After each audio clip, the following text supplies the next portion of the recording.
So we're going to pick up where we left off, and with chapter 3 of my book called The First Shall Be Last.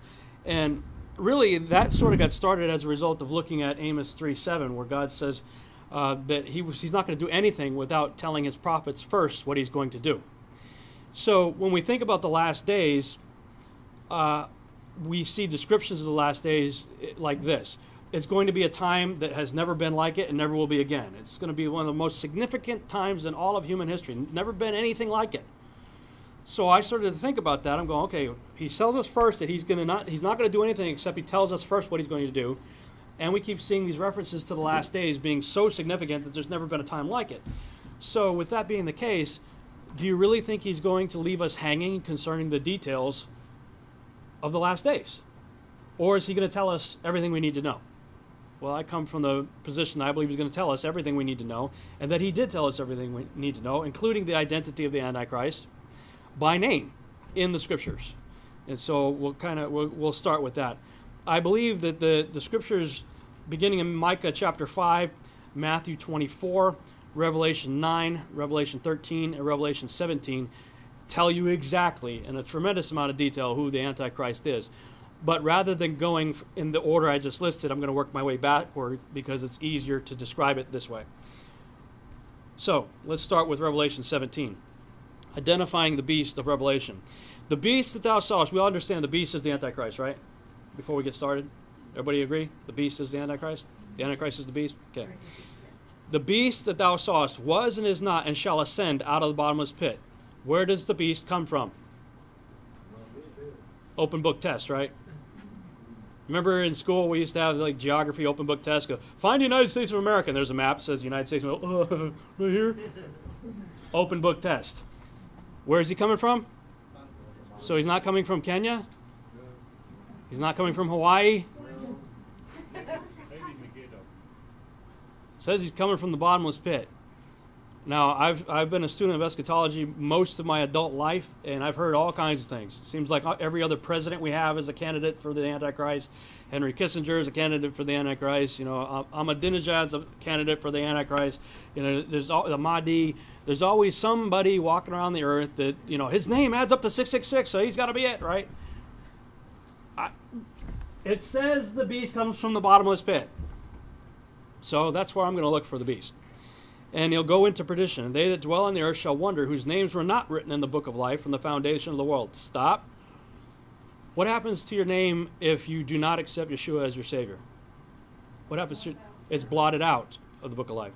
That says to me it had to be there to begin with. How can you blot something out unless it was already there? It's my opinion that all of our names are written in the book of life from the foundation of the world, but we have to accept our reservation that was paid for us at the cross. If we don't, then our name gets blotted out. He paid the price. You know, when I was asked to come speak up here, somebody paid for our hotel room. All I had to do was walk up to the desk and tell them my name, and they said, yep, here's your key. Somebody paid for my reservation before I got here. All I had to do is confirm it. I believe it's the same way. When we accept Yeshua's sacrifice, the payment that he made for our admittance, if you will, into the kingdom, then great. But if you say, no, sorry, you know, thanks for paying for my hotel, but I don't want it. And they're like, wow, you know, we paid for everything for you. We did everything we could to get you here. Man, I'm sorry. Depart from me. You know. So who are these people whose names were never written then from the foundation of the world? It is my opinion, based on the research of Genesis chapter 6, that these are people who are never meant to exist in the first place. These may be hybrids. Abominations. If you look at the hybrids that were created in Genesis chapter 6, you saw that they were destined to utter destruction. Throughout the Torah, we read this. The Amorites, the Hittites, the Jebusites, etc., etc., etc. Every time we encounter them, you see the words utterly destroy. And this is one of the things that trips up many people who don't understand what's going on in Genesis 6, and why many people become agnostics and atheists, because they can't accept this God of the Old Testament. Remember I said yesterday, many agnostics and atheists actually know the Bible better than we do? Yeah, because they read those things, they didn't understand what was going on, and they threw the book aside and said, this is crazy, this God is a genocidal maniac. Why would I want anything to do with him? Until you understand that he was wiping out abominations, and it was an act of love to preserve his good creation from the evils of the bad creations. And Yeshua said in Matthew 24:37, as it was in the days of Noah, so shall it be at the coming of the Son of Man. Which means, if I take that literally, the last days are going to mirror the days of Noah. And if you keep reading, like in Luke, I believe it's 21, where he's talking, he says, except those days be shortened, no flesh would be saved. Something's going to happen, and it's going to be really bad, to the point where God's going to have to wipe the whole world out again, this time with fire, because of a repeat of what happened in Genesis chapter 6. What has been will be again, Solomon said in Ecclesiastes 1:9, right? So it is my opinion that these are probably hybrids. When they behold the beast that was and is not and yet is. There's an interesting phrase right there. How is Yeshua referred to in the beginning of Revelation? The one who what? Was and... So the one who was and is to come. So this one's called the one who was and is not and yet is. Huh. Interesting. And here is the mind which hath wisdom. The 7 heads of the beast, remember the beast has 7 heads, right? Are 7 mountains on which the woman sitteth. A lot of people will stop there and say, see, it's the Vatican. Or they'll go off into 7 kingdoms, talking about kingdoms. Well, next sentence says there are 7 kings. Not talking about kingdoms there. Now, true, kings rule over kingdoms. That's true. But he's telling us to focus on individual people, not on kingdoms, though they may rule them. There are 7 kings. 5 of these individuals have fallen. 1 is, and the other is not yet come. And when he cometh, he must continue a short space. And the beast that was and is not, even he is the 8th, and is of the 7, and goeth into perdition. There's a ton of detail given in those few verses right there. So let's just go with the text here. It says we got 5 have fallen, 1 is, and 1 is yet to come. Okay. First thing we need to address again is that the word that was used there is kings. The Greek word is basileus. Strong's Concordance number 935 defined as a king, a ruler, an emperor. John did not use the closely related word basileia, Strong's Concordance number 932, which means kingship, sovereignty, rule over kingdom, etc. So all these teachers are out there saying it's seven kingdoms. That's not what the text says in English nor in Greek. It's talking about individuals we need to be looking at. So the 5 had fallen. Now, when I first started going down this line of thought, I had read a book by a guy named Peter Goodgame, who wrote a book called The Giza Discovery. This online for free. You can, I think it's thegizadiscovery.com or redmoonrising.com, I think is his website. Anyway, if you could just Google The Giza Discovery by Peter Goodgame. He was going down this same line of thought and put together a list of the people that he thought fit for the list of the 5 have fallen, 1 now is, and 1 is to come. And his list was based on, okay, if we know we're talking about the beast, we know we're talking about the Antichrist, let's look for people in the biblical account and in history who fit Antichrist-like characteristics. We know what the Antichrist is going to do and some of his characteristics. So let's see how many people we could find that fit the bill, basically. And this was the list that he came up with. And as I did my own research, and again, I consider myself to be a researcher. By that I mean I research what has been searched by others before me. I don't take anything, and I don't want you to take anything that I say any more than I take anything somebody else says, just as gospel truth. Take it, absorb it, write notes down, and go search it out for yourself. Pray and let the Holy Spirit be your teacher, not me or anybody else. So when I hear somebody give something that just kind of really resonates with me, I'm like, cool, okay, that's interesting. I'm going to go look it up and go search for myself. I found that I agreed with the list that he came up with a few exceptions that we'll cover. Number 1, Nimrod. He's the first king in the Bible, in the post-flood world, certainly. He's tried to create a one-world system without God. In fact, his goal was to kill God. That sounds a lot like the Antichrist. Look at what he's trying to do, New World Order. He's going to make war with the one coming on the horse. We know that's Yeshua, so certainly fits. Pharaoh of Egypt at the time of the Exodus. This is something I recently stumbled across. There was a teaching done by Chuck Missler based on Isaiah 52:4, if I remember the address right. And he was basically saying that there's a very good likelihood, based on the wording of the text, that the Pharaoh at the time of the Exodus was an Assyrian. And what I find interesting about that is, if you look at the timeline, a lot of people will say that the Jews were slaves in Egypt for how many years? That's what everybody says, right? So Paul said, he set the guardrails up. Paul said from the giving of the covenant of Abraham until the giving of the Torah is 430 years. Nobody's in Egypt for 400 years during those guardrails. From the time of Abraham until Joseph is sold into slavery, other than a few trips there and back, but nobody's like spending time there, and certainly nobody's enslaved in Egypt for 400 years. From Abraham to Joseph is 215 years. So nobody's even in Egypt for 215 years. Then what happens? Joseph, he goes to prison, but he gets out, right? What happens next? Joseph is what?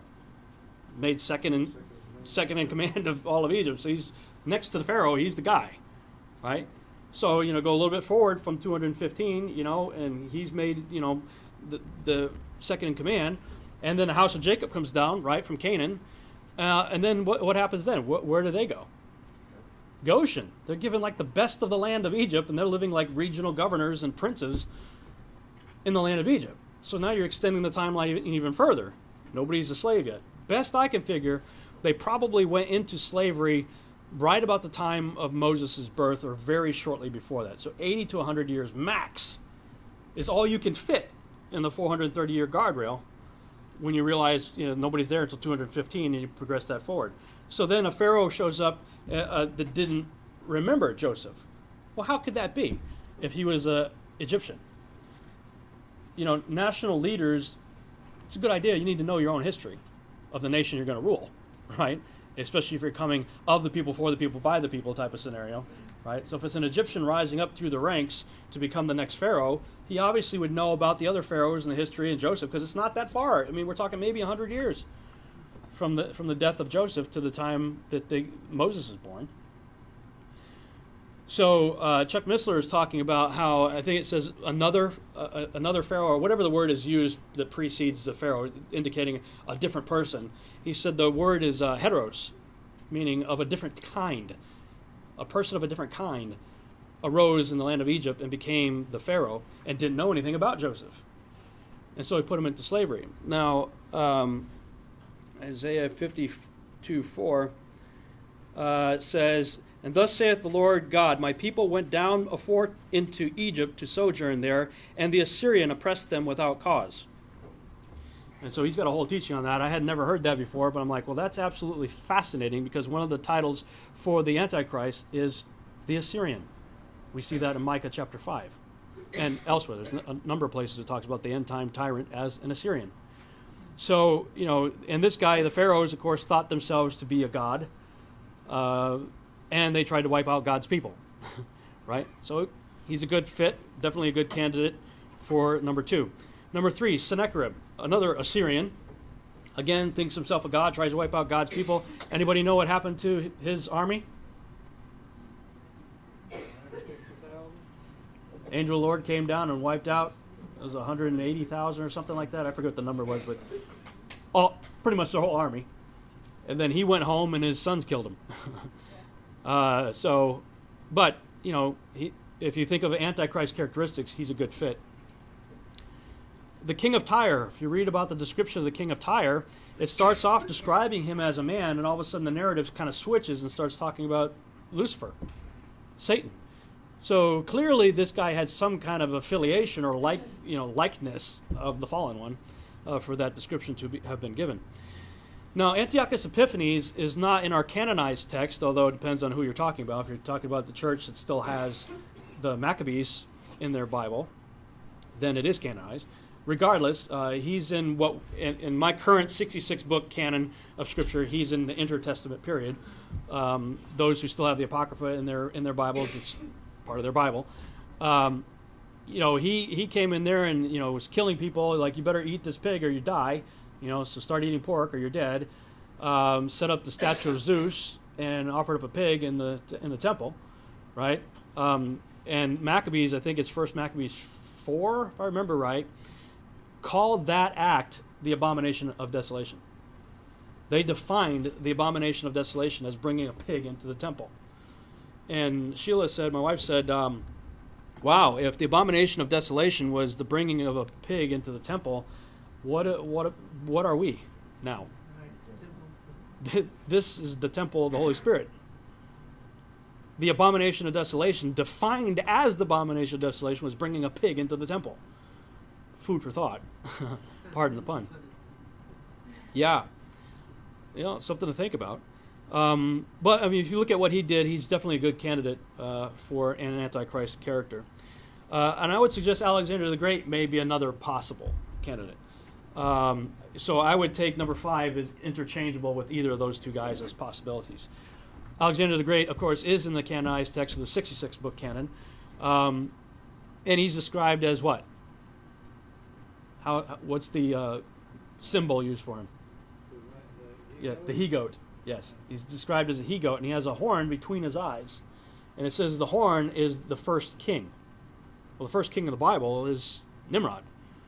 So it appears, at least as I look at that Alexander the Great did whatever he did, at least in the likeness and the spirit of Nimrod. So he's a candidate, in my opinion. The one that now is, well, that depends on when you think is. Like Clinton said, right? Well, what's the definition of is? Well, it depends on when you think John wrote the book of Revelation. If it's an earlier writing or a later writing. I've heard good arguments on both sides. I tend to lean more towards the 90 AD viewpoint, but I've heard good arguments for the earlier, pre-destruction of the temple argument. Either way, you got two Caesars to choose from, Nero or Domitian. Neither one of these were good guys. I suspect Nero was probably worse than Domitian, but he had a burning candlelit dinners to the burning Christians and things like that. But the Caesars thought themselves to be gods, and they certainly persecuted God's people. So either one, again, would be a good candidate, in my opinion, for the one that is at the time when John wrote those words. Now, the one that will come and his reign will be short, I think a reasonable case could be made for Adolf Hitler. Somebody in John's future reign for a short period of time, and he's done. I think people who lived during World War II, during the reign of Hitler, probably, I would think the most eschatology teachers at that time were probably looking at this guy saying, we're here. I know that if I was living in those days and knowing what was going on, I would have been having my eye on him for sure. So if this is a reasonable list, then let's continue with the descriptions given in the scriptures. We see that this individual has a deadly head wound, right? And I saw one of the heads, as it were, wounded to death, and his deadly wound was healed, and all the world wondered after the beast. And, a lot of people are saying it's Obama right now. And I will admit there is a lot of weirdness surrounding this guy. And I'll talk about him a little bit more as we get further in this presentation. I personally do not obviously believe that he is the Antichrist. I think he may be an Antichrist. There are many Antichrists. But there is the Antichrist beast that we're trying to nail down here.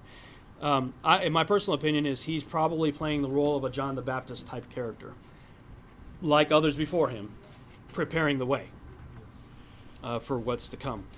But, I joke about it, but I'm kind of serious. I don't really think the Antichrist is going to need a teleprompter to address sixth graders.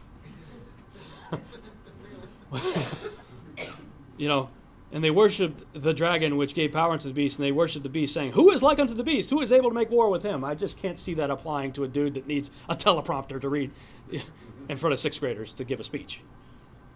He doesn't impress me, put it that way. But if we look at the list, looking for somebody who has a deadly head wound, well, Nimrod, in numerous accounts of this character, he became known by many names. We talked about last night how at the Tower of Babel, everybody was under his leadership, all gathered together, and then the confounding of the languages. They went out to 70 different languages, 70 different people groups, went their different ways, talking about the same guy, now with different languages. So he took on different names. All right, but in the various stories of some of these names that he became known by, you'll see that he was chopped up. Osiris was chopped up into 14 pieces, only 13 of which were found. In numerous cases, you see the mutilation of this individual. The book of Joshua tells you that Esau cut off Nimrod's head. Esau was known as a mighty hunter, right? His dad loved him because he could bring home the venison, right? Remember the whole deal where Jacob fooled his dad, the whole deal with that. He was a good hunter. He was a teenager. He's about 15 years of age, I believe, 13 or 15, I forget, but I think he's 15. According to the Joshua account, he was out hunting Nimrod's pushing about 200 and change, 230, 215, something like that, years of age.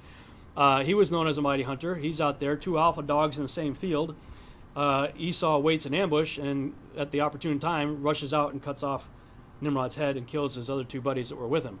Meanwhile, Nimrod had a team of other people who were further away that heard the commotion, and they came running to see what was going on, found the dead body, and wanted to know who killed Nimrod, their king.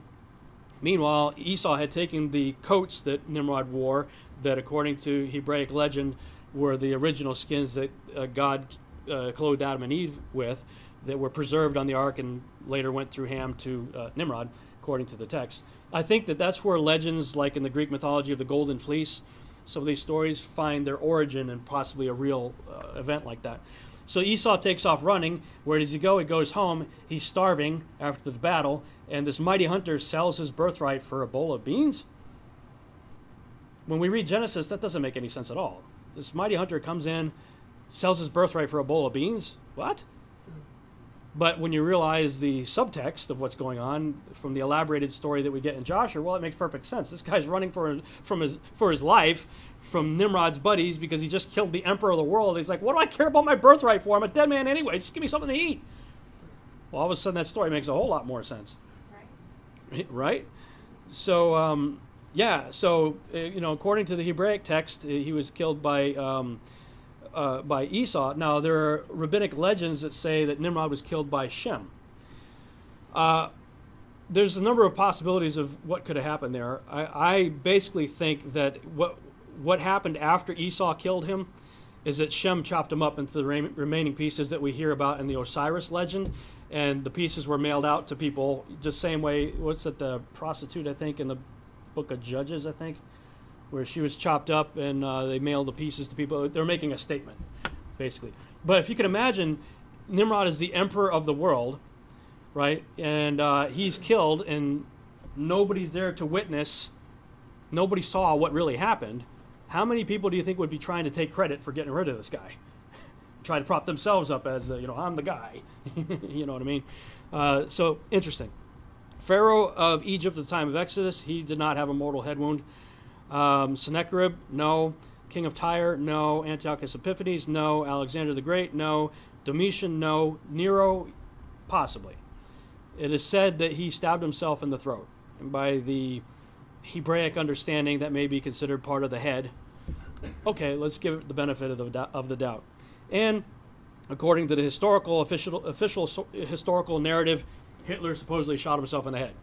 Although recent forensic evidence disputes that, they found that skull was actually a female skull, and there's no real evidence at all that showed that Hitler killed himself. In fact, there's a lot more evidence that suggests he probably got away, made his way to Argentina or someplace like that. So, but for the sake of argument, let's just say we got 3 candidates right there. Well, as we mentioned already, one of the titles used for the Antichrist throughout the Old Testament is the Assyrian. Which one fits that title? Only one. Nimrod. So by process of elimination, we've landed on Nimrod. Now, one of the names Nimrod became known by was Gilgamesh. Gilgamesh, there's a number of different versions of the Epic of Gilgamesh. The way I look at Gilgamesh, I have a book on Sumerian myths and legends by Stephanie Daly, I think was the author, Cambridge, I think, Press. She was saying that it was understood that the Epic of Gilgamesh was a fictional story, what we might consider a blockbuster movie of the time. And a good orator, a king, if he's going on a long journey with his troops, they would hire, the local Shakespeare, somebody who could tell a good story, and they would entertain the troops, when they had their downtime. And a good narrator or a good orator knows his audience. And so they would embellish the story. Maybe even include the king that he's with as part of the story, or local legends, or whatever. He would tailor the story for the various people that he was telling the story to. And so you had different versions of the Epic of Gilgamesh. So if you think of the Epic of Gilgamesh is like a blockbuster movie scenario, we could say, well, Harrison Ford is Han Solo. No, he's Indiana Jones. No, he's the President of the United States. No, he's a fugitive. Well, he's all of those things, right? One actor played many parts. So think of Gilgamesh as a fictional story in the Harrison Ford scenario, but instead of Harrison Ford, we're talking about Nimrod, right?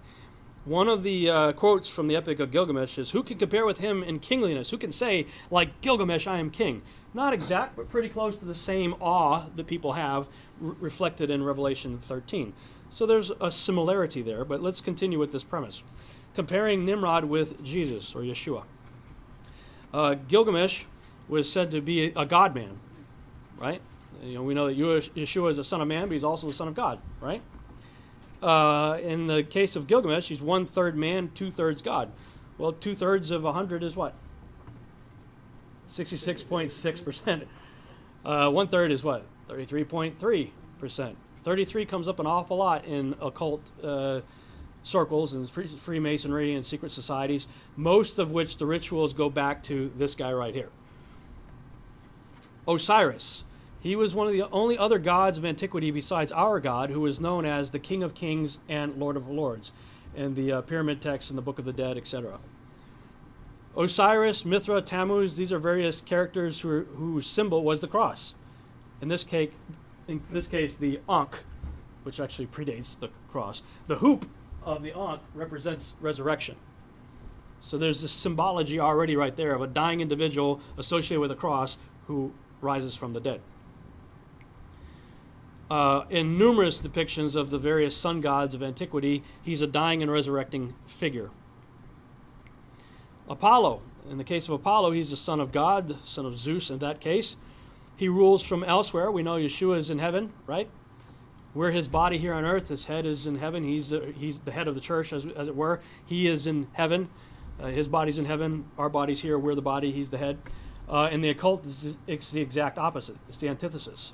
You have the Horus and those who worship on the surface, and you have the Osiris, who's the ruler of the underworld. So it's an exact opposite in that scenario. We have the name of the Antichrist, the beast that comes out of the bottomless pit, given for us in Scripture in Revelation 9, verse 11. 9:11. Interesting. And they had a king over them, which is the angel of the bottomless pit. Where did the beast come from? Okay. Whose name in the Hebrew tongue is Abaddon, but in the Greek tongue hath his name Apollyon, which is a derivative spelling of Apollo. Same character. So it just told you who the Antichrist is. It's Apollo. And when you realize who Apollo is, and you start looking at the synchronicities of various mythologies, you realize, you know, the Greeks are just borrowing from the Egyptians, who are borrowing from the Sumerians and the Babylonians, etc., and the Romans come along and borrow from the Greeks. Everybody's borrowing from each other, taking the, you know, all of a sudden Zeus becomes Jupiter, and, you know, they're taking the gods of those who came before them, renaming them in their own language and assigning attributes to them, and sometimes keeping the attributes borrowed from the other cultures. All right, so Apollo is the name of the Antichrist. 666, we all know about the number of the beast. We said that he was 1/3 man, right? Well, man is a carbon-based organism. The carbon molecule consists of 6 protons, 6 electrons, 6 neutrons. So just by default, man's number would be 666 by the carbon molecule. 2/3 God, 66.6. The Washington Monument represents a phallus. The obelisk in antiquity is a representation of the 14th piece of Osiris that was not found, that Isis fashioned in order to impregnate herself. So this is a disgusting object right here in our nation's capital, sticking up like a middle finger to God. And it's the largest phallic symbol in the world, standing at 6,666 inches tall by 666 inches wide at the base. When we talk about Nimrod, just by way of review, in my Teaching the Mythology and the Coming Great Deception DVD, these are just some of the names that he became known by. There are many more. For the purpose of this talk, I'm going to focus on the ones in red: Gilgamesh, Orion, Apollo, and Osiris. Because some very interesting things have happened in the last few decades. They found the tomb of Osiris in 1999. Dr. Zahi Hawass is one of the most renowned Egyptologists out there. He said, "I have found a shaft going 29 meters vertically down into the ground, exactly halfway between the Chevron pyramid and the Sphinx. At the bottom, which was filled with water, we have found a burial chamber with 4 pillars. In the middle is a large granite sarcophagus, which I expect to be the grave of Osiris, the god. I have been digging in Egypt's sand for more than 30 years, and up to date, this is the most exciting discovery I have made. This is what they found. Where the red star is between the middle pyramid and the Sphinx, that's where they found this opening. For years, they thought it was just a well, a watering well, because it was an opening, but it had water in it. And people would play in it or do stuff in it or whatever. For whatever reason, they decided, let's pump the water out and see what this thing really is. So they pumped the water out, went and found that it went down into this antechamber there, and they walked around, found another opening, and went down, and they found an area that had 6 sarcophagus and another opening, a 7th one. How many heads did the beast have?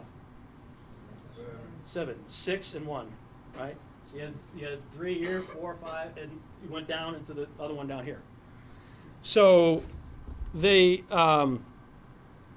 went down there, and this is what they found. They found, this is an artist's rendition of what they found.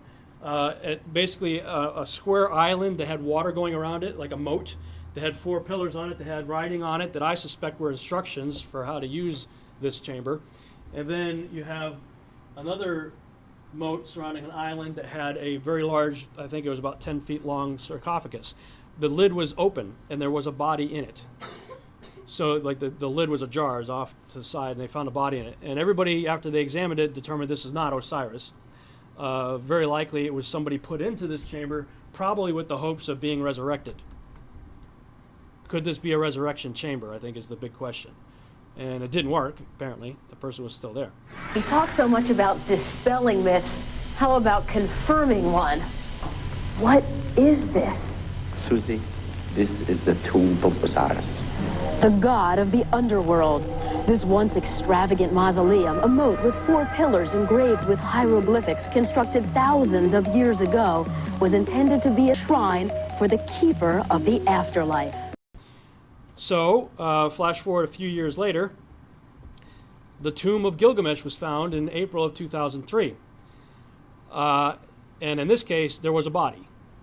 And it was a very large body. And from all accounts that I had read and heard about this, the body was still very well preserved. I believe that Osiris was the very first mummy, the first person to be preserved through mummification. Imagine the startling proposition that the Nephilim, the giants, the mighty men of old, the gods and children of the Watchers, could somehow rise up, could somehow be reconstituted inside of a body.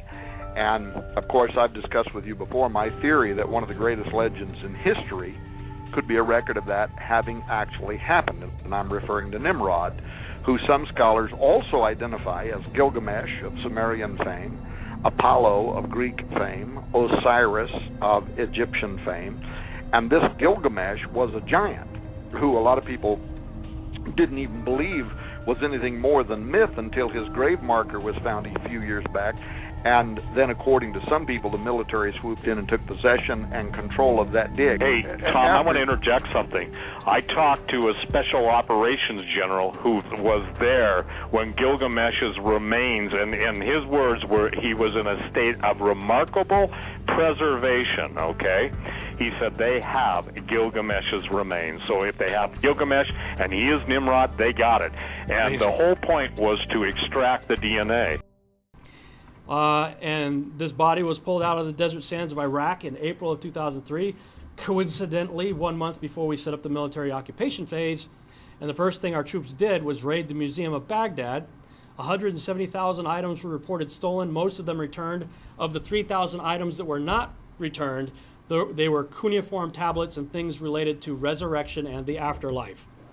1 month after finding this body, and apparently one of their primary goals was to extract DNA. When the Iraqi regime fell in April 2003, the Iraqi Museum in Baghdad and museums in other provinces such as Mosul, Basra, and Babel were exposed to theft for 2 consecutive days. The theft was carried out by local and international networks as well as Iraqi and Arab agents. It is estimated that 170,000 artifacts were stolen, 15,000 of which have no registration records. The most important of these artifacts are the Sumerian cuneiforms, which represents the philosophy of life and death. Many date back to Mesopotamian times, more than 4,000 years ago. Artifacts pertaining to the civilizations of the Sumerians, Babylonians, and Chaldeans, and others that go back thousands of years in history. were taken away from the land of the two rivers. In addition, entire book collections from certain historic eras disappeared from the National Library, thus negatively affecting Iraq's wealth of civilization and culture. One must also mention that some artifacts were stolen and sent to Israel via the American forces. American troops stood by as Iraq's heritage was plundered. One memorable moment that week was when Secretary of Defense Donald Rumsfeld dismissed the looting in Baghdad as unimportant. Freedom's untidy, and free people are free to make mistakes and commit crimes and do bad things. Many of the looters knew which objects they were looking for and where to find them. In other words, they were insiders. Investigations revealed that the main metal gate of the storage rooms was opened. It was not opened by force, which means a person who knew where the key was participated in the theft. J.P. Morgan Chase Bank led a 13-bank consortium to establish the Central Bank of Iraq. De La Rue was brought in to print up the new Iraqi dinar. This currency has some of the most anti-counterfeit measures of any other currency on the planet, and yet it is completely worthless. Its current value is approximately $1,163 to $1 US. But from 1982 until about 1993, one dinar was worth $3.22. There are secrets that George W. Bush guards at least as carefully as any entrusted to a president. Secrets he's forbidden to share even with the vice president.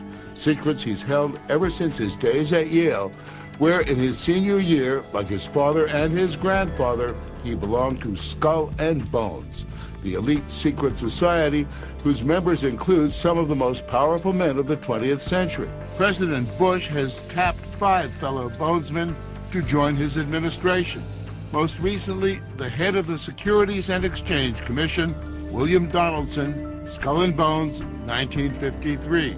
Bones is not restricted to Republicans. Yet another bonesman has his eye on the Oval Office.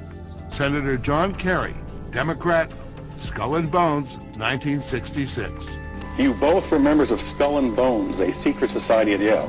What does that tell us? Not much, because it's a secret. Is there a secret handshake? Is there a secret code? I wish there were something secret I could manifest. 322, secret number? There are all kinds of secrets, Tim, but one thing is not a secret. I disagree with this president's direction that he's taking the country. We can do a better job, and I intend to do it. You were both in Skull and Bones, the secret society. It's so secret we can't talk about it. What does that mean for America? The conspiracy theorists are going to go I'm wild. sure they are. I don't know. I haven't seen the web. Number 322? First of all, he's not the nominee, and but look, I look forward. Are you prepared to lose? No, I'm not going to lose. Saddam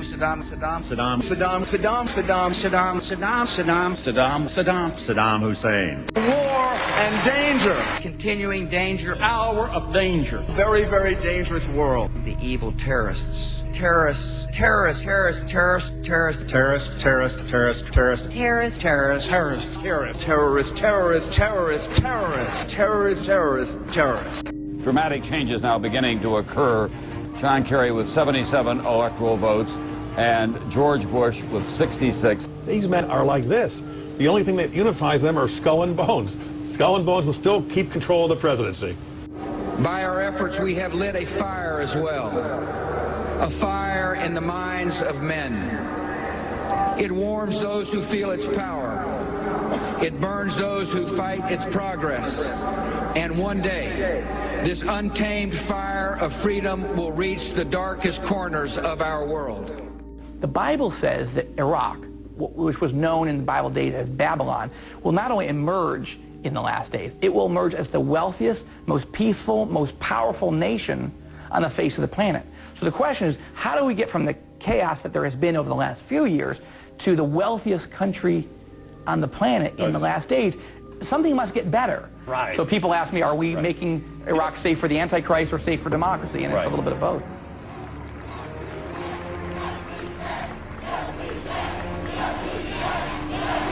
We cannot continue to rely only on our military in order to achieve the national security objectives that we've set.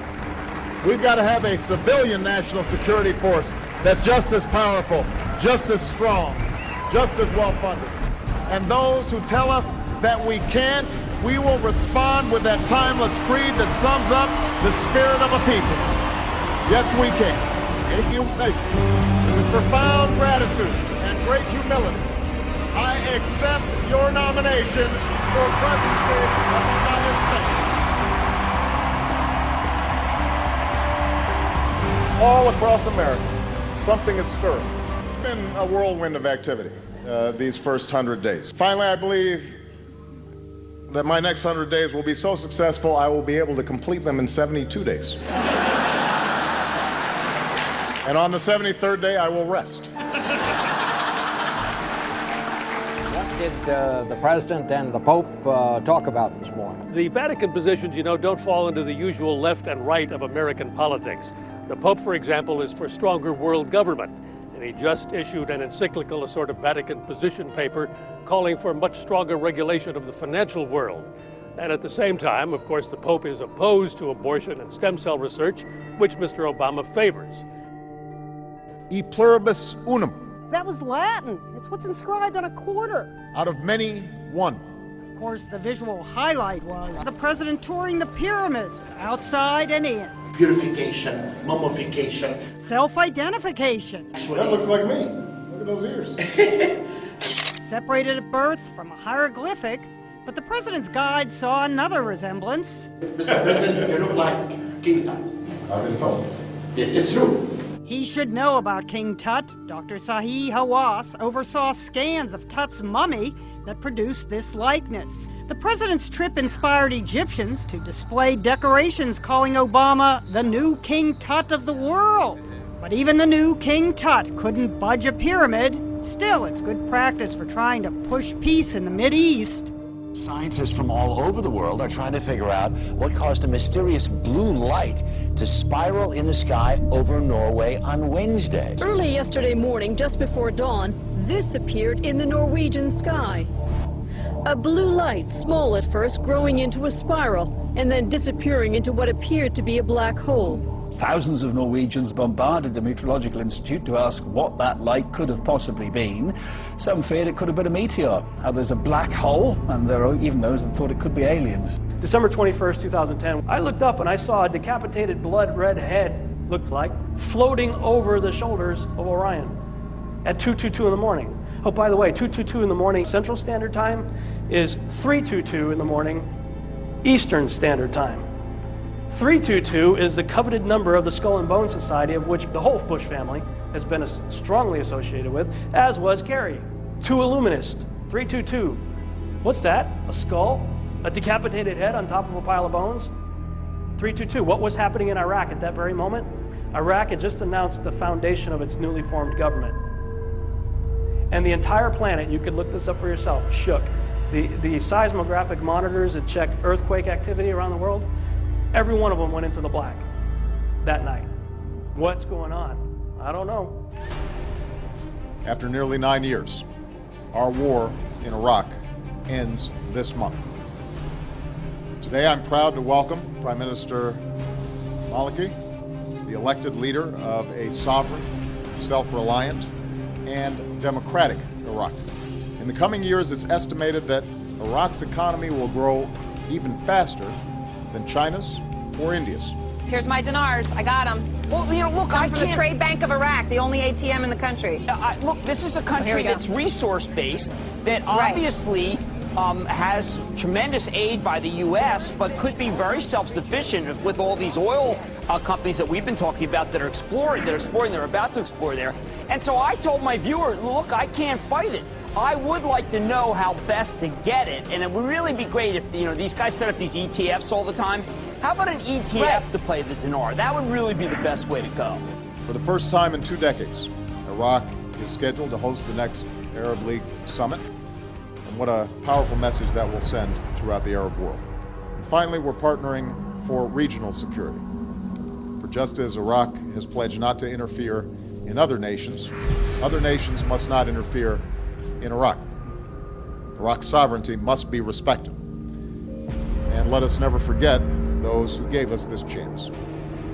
The untold number of Iraqis who've given their lives. More than 1 million Americans, military and civilian, who have served in Iraq. Nearly 4,500 fallen Americans gave their last full measure of devotion. Tens of thousands of wounded warriors, and so many aspiring military families. People ask me, are we making Iraq safe for the Antichrist or safe for democracy? And it's a little bit of both. This is an extraordinary achievement. Nearly 9 years in the making. We're building a new partnership between our nations. America continues to maintain a high presence in the country, with the largest U.S. embassy in the world located in the capital Baghdad, with 15,000 members of staff. Before they leave, U.S. forces will have to transfer dozens of bases to the Iraqis and dispose of or ship out thousands of vehicles. Sometimes it's too cumbersome to bring a lot of this equipment back to the U.S., so a lot of it's left on bases. We're leaving over 500 military bases to the Iraqis, both to the Iraqi security forces and also to the government. This is a happy occasion for all of us. It is considered one of the most important days for the Iraqi army and Iraqis, which is the day of handing over Sania base from the friendly side to the Iraqi army.